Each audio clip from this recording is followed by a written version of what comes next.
Imagine standing at the edge of a sacred lake, its waters shimmering with visions of lives yet to be lived, whispering secrets of the cosmos. You are not merely a witness, you are a soul, a bodhisattva, poised to make a choice that will ripple across lifetimes. Will you step into the void, surrendering to the call of compassion, to be reborn for the sake of all beings? This is no ordinary journey. This is the path of a bodhisattva, a tale of sacrifice, love, and eternal renewal that will awaken your heart and keep you with us until the final truth unfolds in the vast tapestry of existence, where time weaves threads of birth and death. There is a soul that chooses not to fade into the bliss of nirvana. This soul, radiant with the light of compassion, is a bodhisattva, a being who has glimpsed the ultimate truth, but turns back, time and again, to walk among the suffering, to guide, to heal, to love. This is not a story of gods or distant legends. It is a story of choice, of courage, and of a vow so profound it binds the soul to the wheel of samsara, not out of obligation, but out of boundless love. Picture a moment suspended in eternity. A soul hovers above the shimmering waters of Lama Lotso, the sacred oracle lake nestled in the heart of the Tibetan Himalayas. Its surface is not mere water, but a mirror of destiny, reflecting visions of lives yet to come. The soul gazes into the lake, and in its depths it sees not glory or reward, but the faces of countless beings, mothers weeping for lost children, warriors broken by war, seekers lost in the fog of delusion. Each face is a call, each tear summons. The soul could ascend, could dissolve into the boundless peace of liberation. Yet it pauses, it chooses. This choice is the heart of the Bodhisattva's vow, a promise forged in the fires of empathy. Until every being is free from suffering, I will return, the soul whispers. I will be reborn, not for myself, but for them. This is no fleeting decision. It is a commitment that spans eons, a love so vast it embraces the entirety of existence.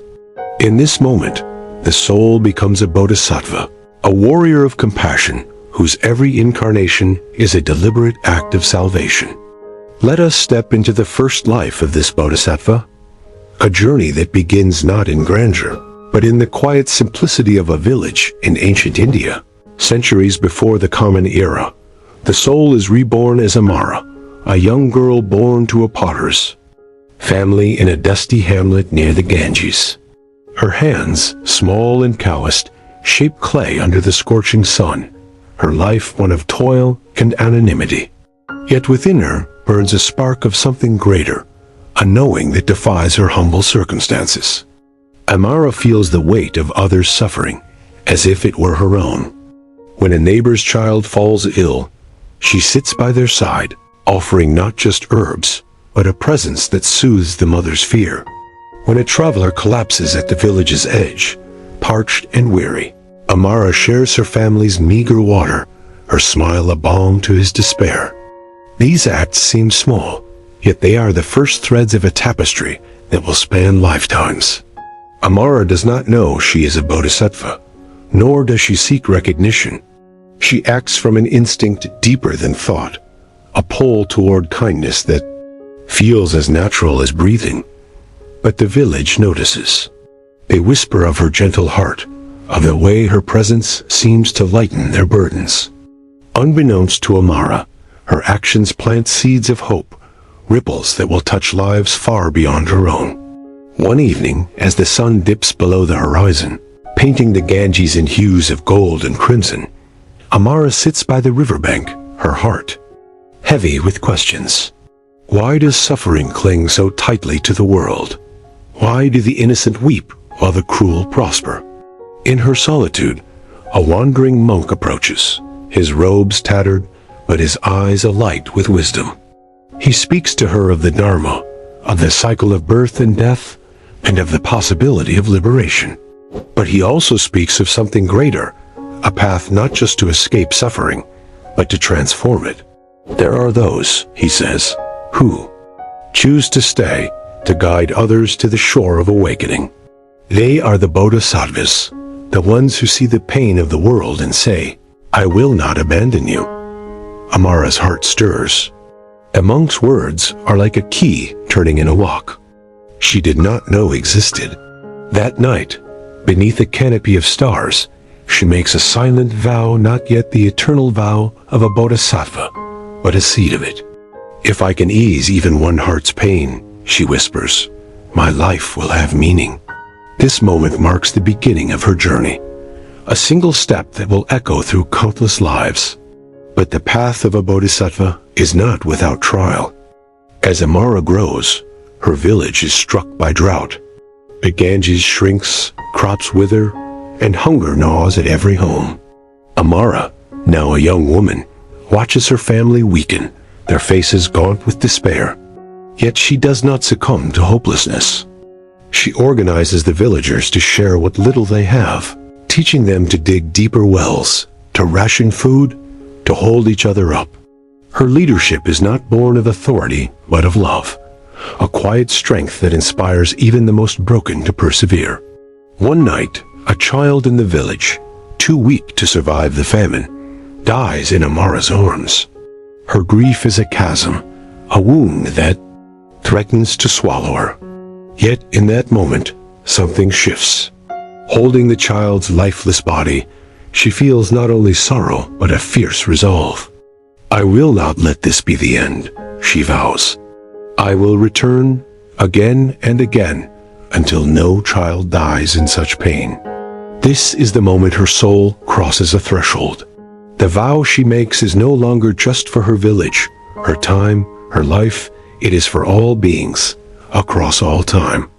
As Amara's life draws to a close, her final breath is not an end, but a continuation.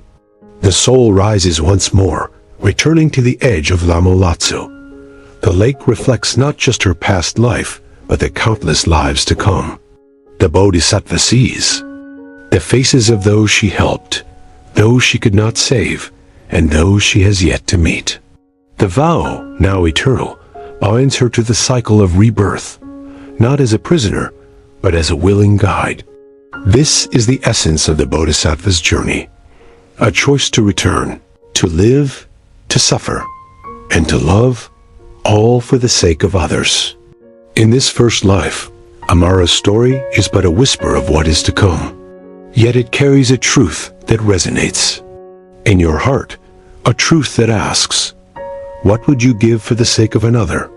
What vow would you make if you could see the suffering of the world as clearly as the Bodhisattva does?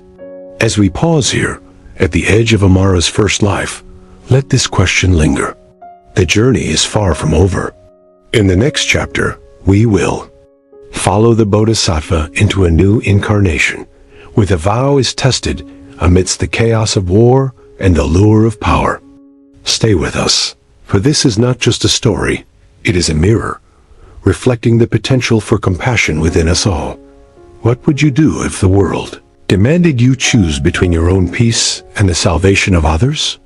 Picture a soul standing at the crossroads of eternity, gazing into a sacred lake that reveals a life of war, betrayal, and impossible choices. This is the Bodhisattva's path, where compassion is forged in the fires of sacrifice. Stay with us, for this chapter will pull you into a storm of human struggle, where every decision ripples across lifetimes, and the heart of a Bodhisattva shines brighter than ever. Will you walk this path to its end? The waters of Lamolatsu ripple once more, their surface a canvas of destiny, painted with the faces of those yet to be saved. The Bodhisattva, whose vow was born in the quiet life of Amara, now stands at the edge of another rebirth. The lake reveals a new world, one of clashing swords, burning villages, and hearts hardened by fear.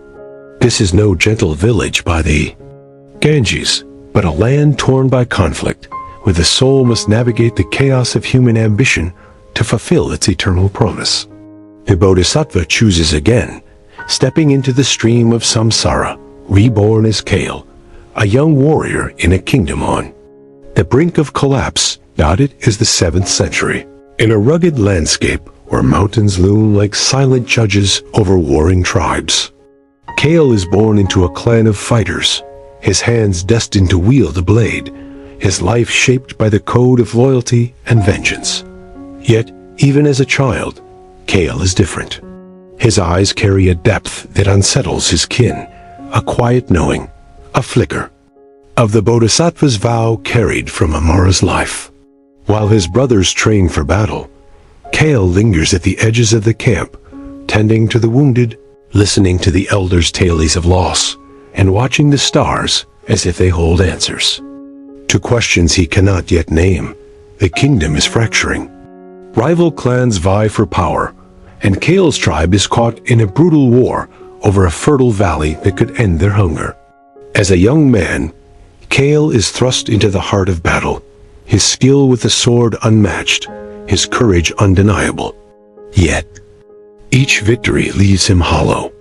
He sees the faces of those he has struck down, young men like himself, driven by loyalty or desperation.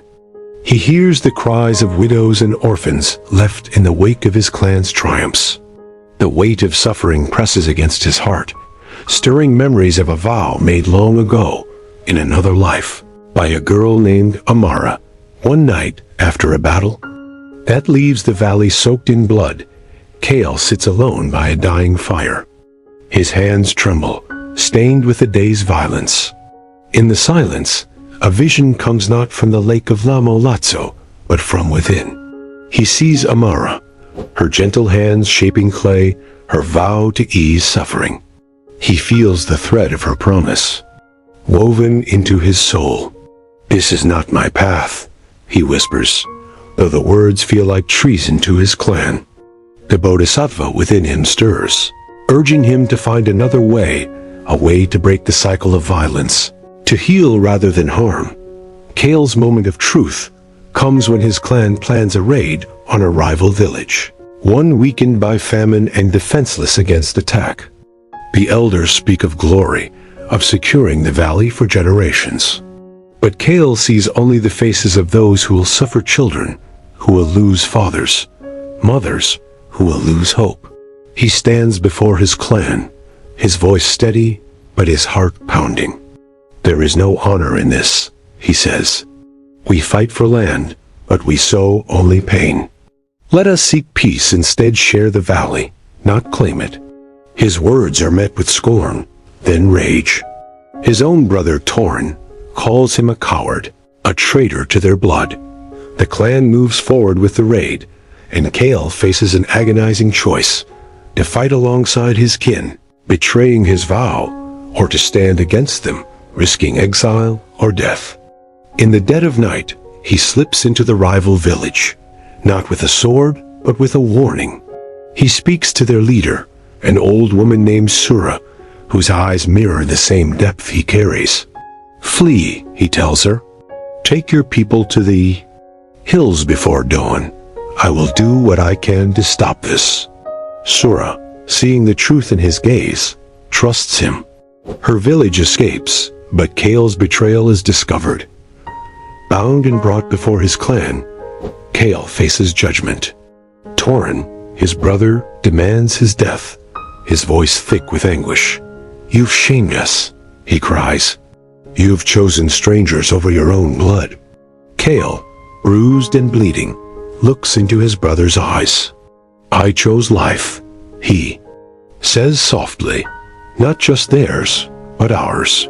If we kill, we bind ourselves to suffering. If we love, we free ourselves." His words, though quiet, carry the weight of lifetimes, a truth that pierces the hearts of some in the crowd. But not enough. Kale is exiled, cast out into the wilderness with nothing but the clothes on his back. Alone, Kale wanders, his body weakened, but his spirit unbroken. He finds refuge in a small monastery hidden in the mountains, where monks live by the teachings of the Buddha. There, under the guidance of a wise abbot, Kale learns to name the fire within him, the Bodhisattva's vow, now burning brighter. The abbot teaches him meditation, the art of seeing suffering without being consumed by it, and the power of action rooted in compassion. Kale begins to understand that his choice in the village was not a failure, but a step toward awakening. He saved lives, even if it cost him his home. Years pass, and Kale becomes a wandering teacher, moving between villages, sharing the Dharma. He speaks not of gods or glory, but of the heart's capacity to choose love over hate, peace over war. His words draw people from across the land, warriors weary of bloodshed, mothers grieving lost sons, seekers longing for meaning. He teaches them to see each other not as enemies, but as fellow travelers in the cycle of samsara, each bound by the same longing for freedom. Yet Kale's greatest test comes near the end of his life. His brother Torin, now a hardened warlord, finds him. Torin's life has been one of conquest, but also of torment, haunted by the brother he cast out, by the lives he has taken. He comes to Kale not with a sword, but with a question. How do you live with the pain of the world? Kale, now frail but radiant with peace, takes his brother's hand. You don't carry the pain, he says. You transform it. You choose to act for others, not for yourself. That is the path to freedom. In that moment, Torin weeps, and a seed of compassion is planted in his heart, a seed that will grow in lives yet to come. As Kale's life fades, he sits in meditation, his breath slowing, his heart at peace. The Bodhisattva within him rises, returning to the edge of Lamo Lotso. The lake reflects the lives he touched, the village he saved, the brother he softened, the countless hearts he awakened. But it also shows the work still to be done, the suffering that awaits in future lives. The vow remains stronger than ever. I will return, for as long as there is suffering, I will not abandon you. This second life of the Bodhisattva reveals a truth that burns in your own heart. Compassion is not weakness, but a force that can shift the course of destiny. Kale's story asks you to look within. What battles rage in your own life? What choices could you make to sow peace instead of pain? As we pause here, the journey is not over. In the final chapter, we will follow the Bodhisattva into a modern world, where the vow faces its greatest challenge, yet a world of division, doubt, and the search for meaning. Stay with us, for the truth of the Bodhisattva lives in you, waiting to be awakened. What if the greatest battle a soul could face is not fought with swords or words, but in the quiet of a heart choosing love in a world that has forgotten how? Imagine standing at the edge of a sacred lake, its waters reflecting a fractured modern world, cities pulsing with noise, hearts heavy with loneliness, and a planet crying for healing. This is the final chapter of the Bodhisattva's journey, where the eternal vow meets the chaos of today. Stay with us, for this story will not only move you, but challenge you to see the Bodhisattva within yourself. Will you dare to walk this path to its end? The waters of Lamo Lotso shimmer once more, a mirror of destinies past and yet to come. The Bodhisattva, whose vow was kindled as Amara by the Ganges and tested as Kale in a war-torn land, now gazes into the lake's depths. The reflections are no longer of ancient villages or battlefields, but of towering skyscrapers, glowing screens, and a world teetering on the edge of hope and despair. The suffering is vast, children displaced by conflict, communities divided by fear, and a planet scarred by greed. Yet the Bodhisattva's vow remains unshaken. For as long as there is suffering, I will return. With a heart ablaze with compassion, the soul chooses rebirth once more, stepping into the modern world as Maya, a young woman born in a bustling megacity in 22.5. Maya is born into a world of contradiction.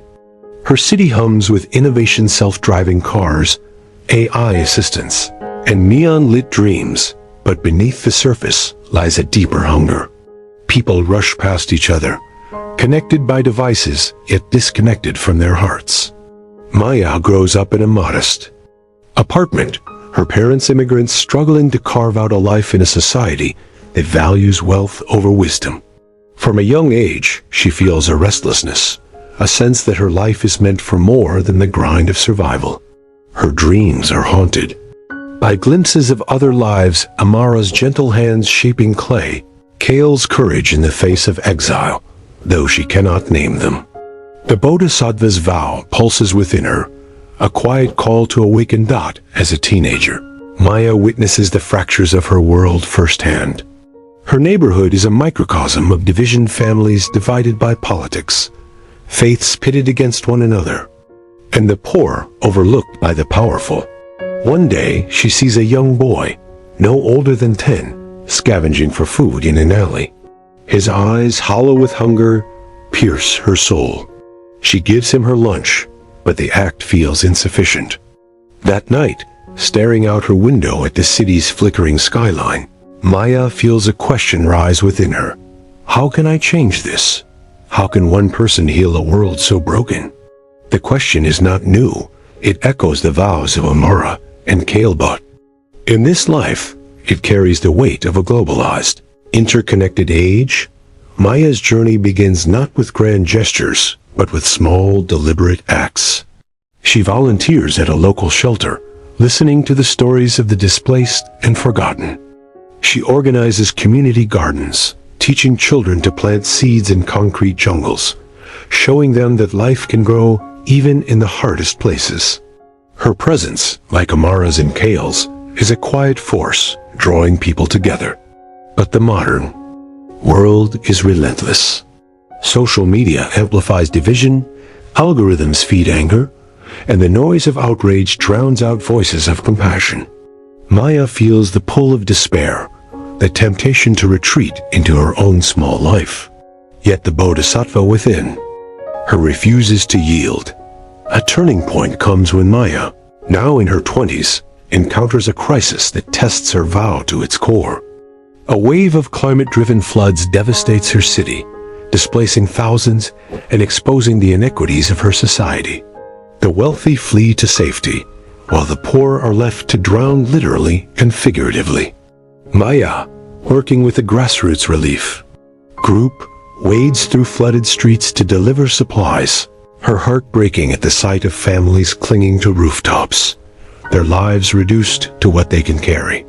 One night, exhausted and soaked, she meets an elder named Aisha, a refugee who has lost everything yet radiates a quiet strength. Aisha shares a teaching from her own tradition. The world is saved not by the mighty, but by those who refuse to stop loving. These words awaken something in Maya. She remembers the monk by the Ganges, the abbot in the mountains, echoes of wisdom carried across lifetimes. She realizes that her role is not to fix the world alone, but to inspire others to act from compassion. Maya begins to use the tools of her time, technology, social media, virtual platforms, to amplify voices of healing.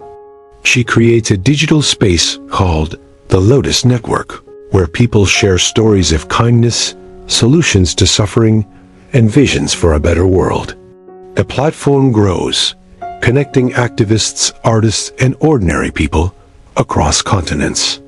It becomes a beacon, a reminder that compassion can cut through the noise of division. But Maya's path is not without sacrifice. Her work draws criticism. Some call her naive. Others accuse her exploiting suffering for attention. The weight of the world's pain threatens to crush her. One evening, alone in her apartment, Maya sits in meditation, seeking clarity. In the stillness, she sees the lake of Lamo Lazzo, its waters reflecting her past lives. She sees Amara's quiet resolve, Kale's courage in exile, and her own heart, beating with the same vow. I am not alone, she realizes. The Bodhisattva's path is walked by many, in countless forms. This truth renews her strength, reminding her that every act of compassion, no matter how small, is part of a greater tapestry. In her final years, Maya becomes a global voice for change, not through fame but through the lives she touches. She mentors young activists, teaches mindfulness in schools, and advocates for policies that prioritize people over profit.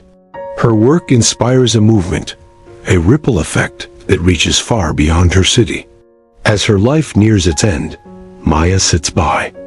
A river not the Ganges, but a polluted urban stream she helped clean through community efforts. She smiles, knowing her work is unfinished, but trusting that others will carry it forward. The vow lives on, she whispers, her breath merging. With the wind as Maya's soul rises, it returns to Lamolazzo one final time. The lake reflects not just her life, but the countless lives touched by her actions. The boy she fed, the communities she united, the planet she helped heal. The Bodhisattva sees the work still ahead, the suffering that persists, but also the light of compassion growing stronger in the world. The vow remains. I will return, for as long as there is suffering, I will not abandon you. This is the Bodhisattva's journey, a story of Amara, Kale, Maya, and the countless lives yet to come. It is a story that lives in you, in the choices you make, the love you give, the pain you transform. As we close this tale, ask yourself, what vow will you make? What small act of compassion can you offer today? The Bodhisattva's path is not reserved for the chosen. It is open to all who dare to love. Step forward, for the world awaits your light. The journey of the Bodhisattva through the lives of Amara, Kale, and Maya offers a tapestry of timeless lessons woven from the threads of compassion, sacrifice, and resilience. From Amara's quiet acts of kindness in a humble village, we learn that even the smallest gesture, born of a pure heart, can plant seeds of hope that ripple across generations. Her life teaches us that compassion requires no grand stage. It thrives in the everyday, in the choice to share, to listen, to care. Kale's story, forged in the crucible of conflict, reveals the courage it takes to stand against the tide of violence and choose peace, even at the cost of belonging. His exile reminds us that true loyalty is not to tribe or tradition, but to the shared humanity that binds us all. Maya's journey in the modern storm shows us that compassion can harness the tools of our time technology. Connection, voice to heal a fractured world, but only if we remain anchored in wisdom and love. Together, these lives illuminate the Bodhisattva's vow, a commitment to return, to serve, to transform suffering, not for personal gain, but for the liberation of all beings. This vow is not reserved for saints or sages. It lives in every heart that chooses empathy over indifference, action over apathy, love over fear. The Bodhisattva's path teaches us that suffering is universal, but so is the potential to alleviate. It reminds us that every choice, no matter how small, shapes the world, and that our interconnectedness is both our challenge and our strength. Most profoundly, it shows us that compassion is not a burden, but a light, a force that sustains us even in the darkest times, guiding us toward awakening. In today's world, where division, distraction, and despair often drown out the call to kindness, the Bodhisattva's journey offers a beacon of hope and a call to action. Begin where you stand. Look around you at the colleague overwhelmed by stress, a stranger seeking a moment of connection, the community yearning for care. Offer a smile, a listening ear, a helping hand. Use the tools of our age, your voice, your platform, your creativity to amplify love over hate, understanding over judgment. When the weight of the world feels heavy, pause and breathe.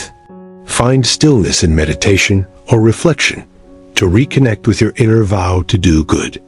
Remember that you are not alone. Every act of compassion joins a chorus of countless others, past and present, weaving a tapestry of healing across time. The Bodhisattva's path is not about perfection, but persistence, about choosing again and again to act from love.